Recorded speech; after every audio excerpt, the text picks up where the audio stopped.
Good morning class 9th विषय हिंदी साहित्य पाठ्य पुस्तक क्षितिज चैप्टर सेकंड शीर्षक जो आज का जिस शीर्षक को मैं आपके सामने प्रस्तुत करने जा रहा हूँ ल्हासा की ओर। और यह चैप्टर राहुल सांकृत्यायन के द्वारा लिखित चैप्टर है। यह इस चैप्टर का पहला भाग है। राहुल सांकृत्यायन की जहाँ तक बात करें तो ये बहुत ही सशक्त लेखक के रूप में जाने जाते हैं। इनका जन्म उत्तर प्रदेश के आजगढ़ में हुआ था और इन्होंने 100 से अधिक पुस्तकें लिखी हैं। इनका बौद्ध धर्म की शिक्षा लेने से पहले नाम इनका केदारनाथ पांडे था, जो कि इन्होंने 1930 में इन्होंने बौद्ध धर्म अपना लिया था। इन्होंने एक जीवन की प्रथम यात्रा है इन्होंने अपने जीवन की ये यात्राओं के शौकीन रहे हैं। इन्होंने अपने जीवन की प्रथम यात्रा का वर्णन किया है, वह भी यात्रा नेपाल से तिब्बत की ओर जा रही है और यह यात्रा 1929 से 30 के मध्य की यात्रा का वर्णन किया गया है। इस यात्रा में जो भी इन्हें तिब्बत से जो नेपाल से तिब्बत जाने वाला जो रास्ता है उस समय की बात की गई है, जिस समय नेपाल जाने वाले रास्ते को रोक दिया गया था, नेपाल से तिब्बत जाने वाले रास्ते को रोक दिया गया था। उस समय भारतीयों को तिब्बत जाने का कोई आदेश नहीं था, रोक थी, विरोध था, उस समय प्रतिबंध था भारतीयों के लिए। तो उस समय ये एक भिखारी का वेश बनाकर इन्होंने यात्रा के शौकीन रहे। अब यात्रा करना ही था। 1929 से 1930 तक की यात्रा का इन्होंने वर्णन किया है। तो ये भिखारी का वेश बनाकर यात्रा करने गए हैं और उसी यात्रा का इन्होंने वर्णन किया है। उस यात्रा के बीच में जो जो इन्हें स्थान मिले हैं, जिस जिस प्रकार के लोग मिले हैं इन्हें, उस सभी प्रकार के लोगों की उन सभी स्थानों का इन्होंने बखूबी से ल्हासा की ओर नामक चैप्टर के माध्यम से, नामक शीर्षक के माध्यम से इन्होंने वर्णन किया है। देखिए, प्रस्तुत यात्रा वृतांत में लेखक ने अपनी प्रथम तिब्बत यात्रा का एक अंश प्रस्तुत किया है। लेखक सन 1929 से 30 में नेपाल के रास्ते तिब्बत गया था। उन दिनों भारतवासियों का तिब्बत जाना वर्जित था। उन्होंने भिकमंगे का ढोंग करके यह यात्रा की। इस यात्रा वृत्तांत में उन्होंने तिब्बती समाज के विषय में जानकारी देने के साथ साथ तिब्बत की राजधानी ल्हासा की ओर जाने वाले दुर्गम रास्तों का वर्णन बड़े ही रोमांचकारी ढंग से किया है। और जैसा कि आप देख रहे हो, ल्हासा एक स्थान है जो कि तिब्बत की राजधानी है।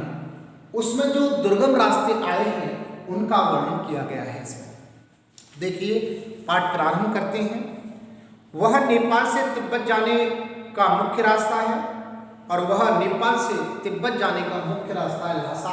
यह मुख्य रास्ता है।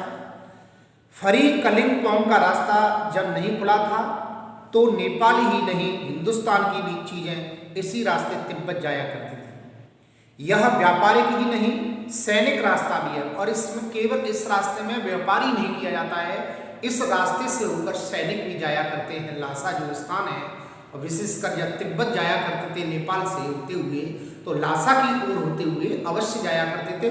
और इस मार्ग में केवल व्यापारी ही नहीं हुआ करता था, इस रास्ते से सैनिक, जो सेना आर्मी के लोग थे, वह भी जाया करते थे। इसलिए जगह जगह फौजी चौकियां और किले बने हुए थे। और हमने देखा उस रास्ते पर, जब हम नेपाल से तिब्बत के रास्ते पर जा रहे थे, तो जगह जगह वहां पर फौजियों की चौकियां भी बनी हुई थी रास्तों पर, जिनमें कभी चीनी पलटन रहा करती थी, कभी चीनी के लोग रहा करते थे, चीनी सैनिक। आजकल बहुत सी फौजी मकान गिर चुके हैं और हम देख रहे हैं यहाँ बहुत सारे पहले मकान थे, लेकिन आजकल ये सारे मकान गिर चुके हैं। एक आध दो जो मकान बचे हुए हैं वही केवल देखने को मिल रहे हैं। दुर्ग के किसी भाग में जहाँ किसानों ने अपना बसेरा बना लिया है, वहाँ घर कुछ आबाद दिखाई पड़ते हैं। ऐसा ही परित्यक्त एक चीनी किला है, हम वहाँ चाय पीने के लिए ठहरे। अब यहाँ कवि बता रहे हैं कि वहाँ एक चीनी किला है, चीनी लोगों के द्वारा उसको त्याग दिया गया है, वहीं हम रुके हुए थे, वहीं हमने चाय पान किया अर्थात चाय पी।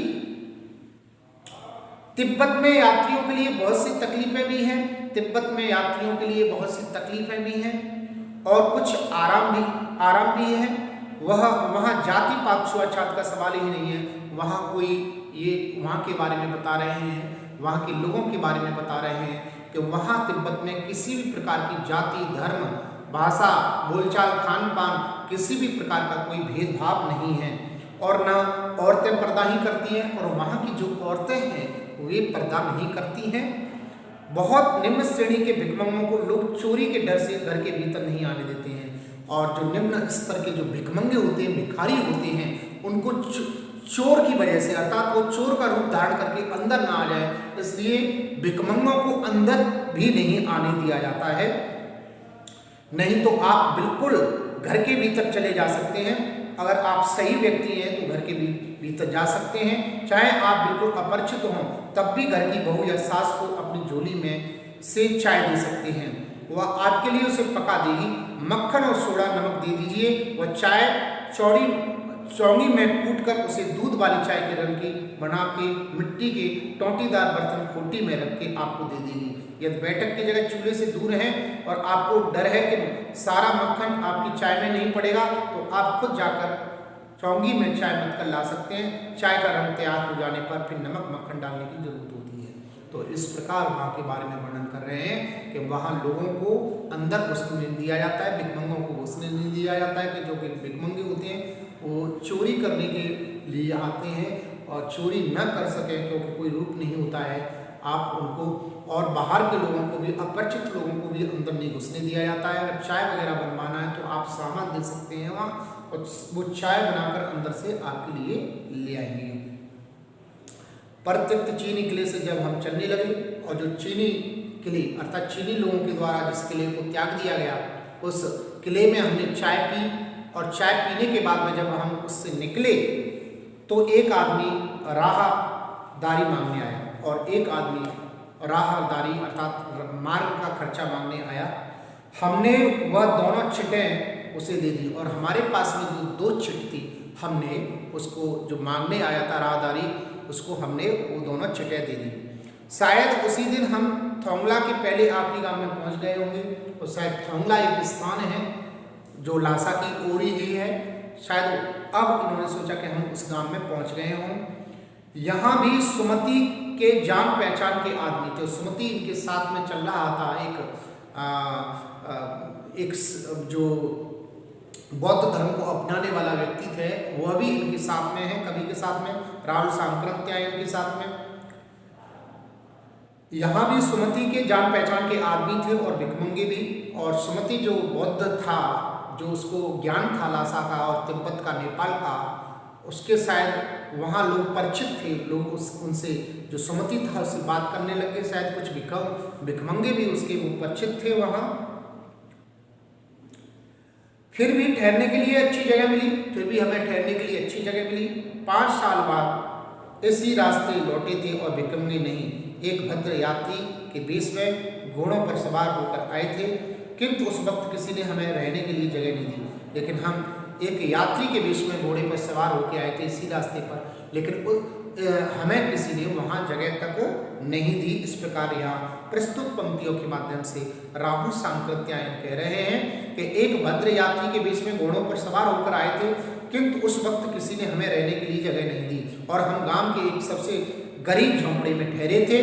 बहुत कुछ लोगों की इस वक्त की मनोवृत्ति पर निर्भर है, खासकर शाम के वक्त छंग पीकर बहुत कम होश हवास को दुरुस्त रखते हैं।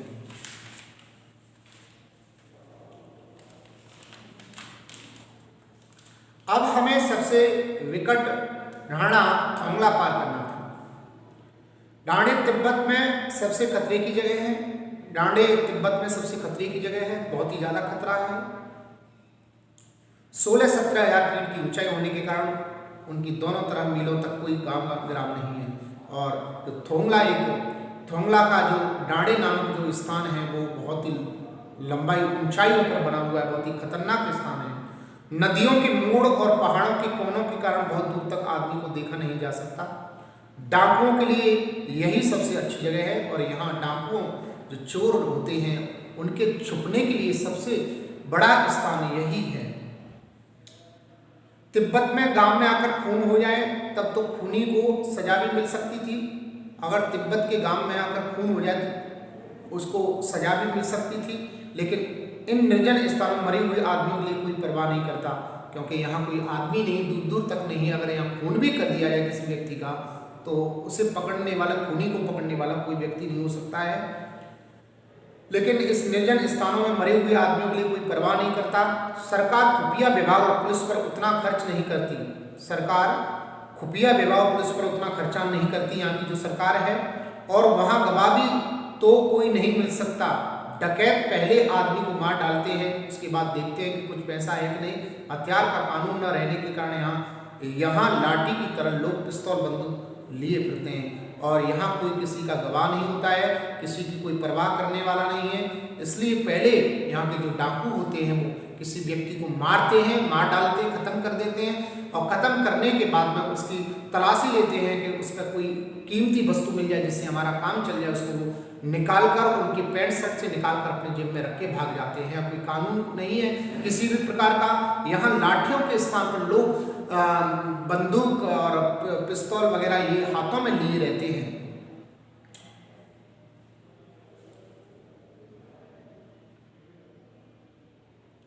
और परवाह नहीं करते क्योंकि हम भिखमंगे थे। और जहां कहीं वैसी सूरत देखते, टोपी उतार, जीभ निकाल, कुछ दया दया एक पैसा कहते, भीख मांगने लगते। लेकिन हमारे साथ में ऐसा कुछ नहीं हुआ क्योंकि हम भिखमंगों की तरह गए थे, भीख मांगने वालों की तरह गए थे। यहाँ कभी राहुल सांकृत्यायन कह रहे हैं कि हमें उन डाकुओं से किसी प्रकार का वो नहीं था, डर नहीं था, क्योंकि हमें यह पता था कि जितना बन ठन के आप जाओगे उतना ही लोग वहाँ जो डाकू चोरों की एक आदत होती है कि पैसे वालों को लूटते हैं। तो उसी प्रकार जो राहुल सांकृत्यायन जो इस चैप्टर के जो लेखक हैं वो कह रहे हैं कि हम भिखमंगे का वेश इसलिए बना के गए थे कि हमारे साथ में भी लूट पाट ना हो जाए, तो इसलिए हम भिखमंगे तो और उनके सामने डाकू चोरों के सामने ऐसे करने लग गए, हम दे दीजिए पैसा दे दीजिए, एक पैसा दे दीजिए, भिखमंगों की तरह हम नाटक करने लग गए, जिससे उन डाकुओं को हमारे पर किसी भी प्रकार का यह विश्वास नहीं हुआ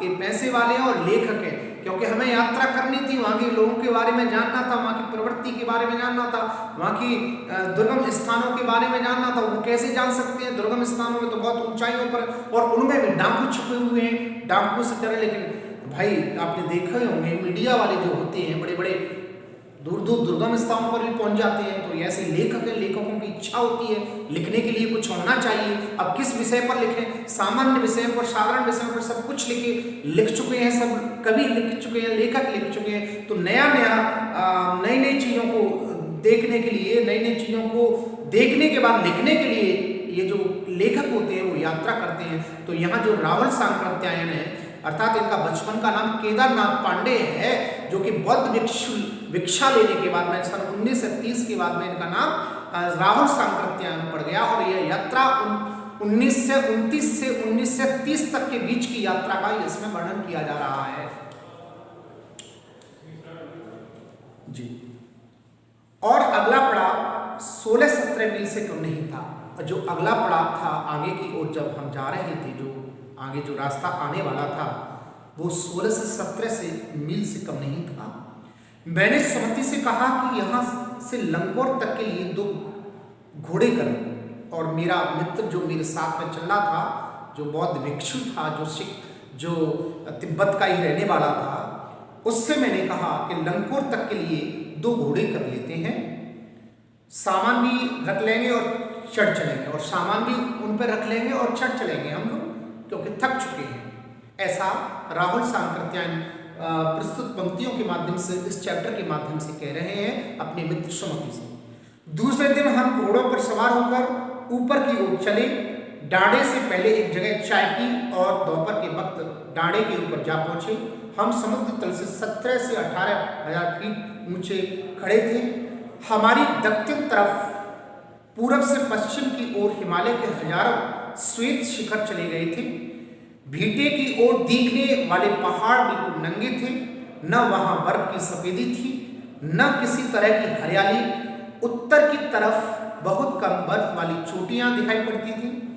सर्वोच्च स्थान पर डांडे के देवता का स्थान था, जो पत्थरों के ढेर, जानवरों की सींगों और रंग बिरंगे कपड़े की झाड़ियों से सजाया गया था। अब हमें बराबर उतराई पर चलना था। चढ़ाई तो कुछ दूर थोड़ी मुश्किल थी, लेकिन उतराई बिल्कुल नहीं थी। शायद दो एक और सवार साथी हमारे साथ चल रहे थे।